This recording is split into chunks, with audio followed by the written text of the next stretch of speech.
Definisi rekam medis. Menurut Permenkes RI nomor 269 tahun 2008 tentang rekam medis. Rekam medis adalah berkas yang berisikan catatan dan dokumen tentang identitas pasien, pemeriksaan, pengobatan, tindakan, dan pelayanan lain yang telah diberikan kepada pasien. Pertama, identitas pasien. Identitas pasien terdiri dari dua macam, yaitu identitas pribadi dan identitas sosial. Identitas pribadi yaitu identitas yang melekat pada diri seseorang, seperti nama, jenis kelamin, umur, tempat tanggal lahir. Dan identitas sosial adalah identitas yang mencakup sosial budaya, seperti pekerjaan, alamat, agama, dan pendidikan. 2. Anamnesa. Anamnesa adalah analisis pertama atau keluhan pertama yang didapat dari pasien. Anamnesa sendiri terdapat dua macam, yaitu autoanamnesa dan aloanamnesa. Autoanamnesa adalah kegiatan wawancara langsung kepada pasien karena pasien dianggap mampu tanya jawab. Sedangkan aloanamnesa adalah kegiatan wawancara secara tidak langsung yang diwakilkan keluarga pasien atau yang mengetahui tentang pasien. Aloanamnesa dilakukan karena pasien belum dewasa, seperti anak-anak. Mereka belum dapat mengemukakan pendapat mengenai apa yang dirasa.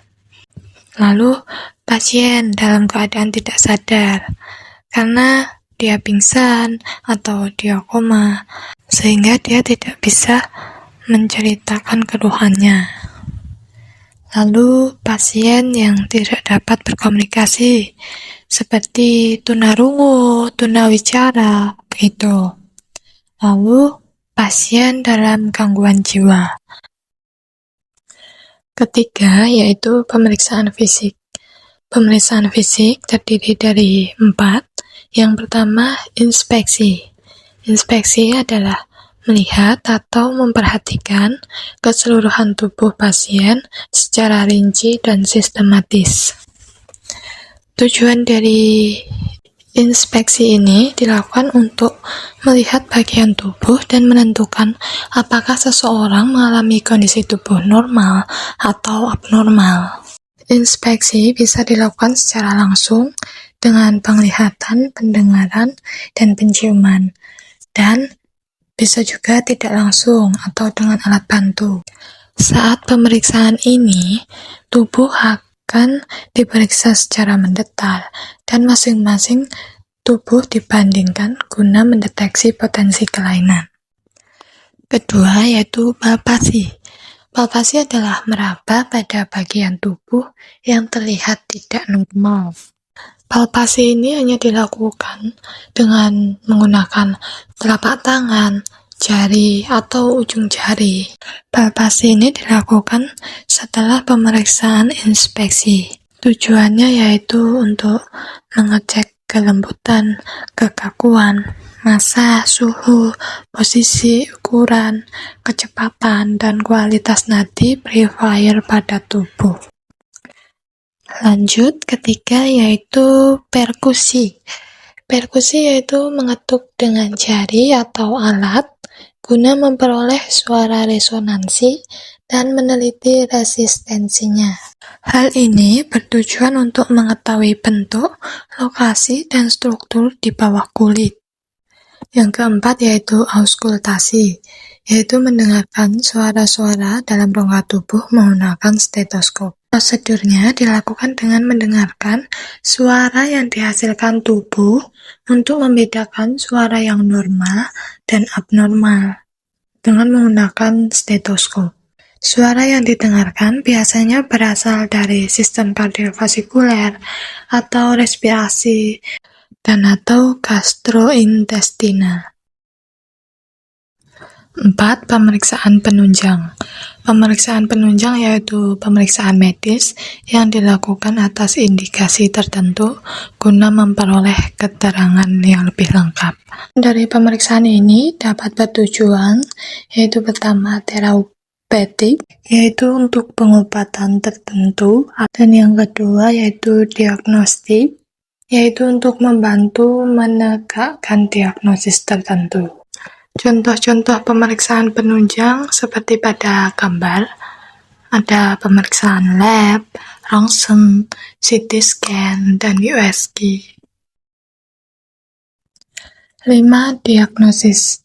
Diagnosis yaitu penetapan jenis penyakit tertentu berdasarkan analisis hasil anamnesa dan pemeriksaan yang teliti untuk menentukan pengobatan atau tindakan berikutnya. Penelitian ini penting sekali artinya untuk menentukan pengobatan atau tindakan berikutnya.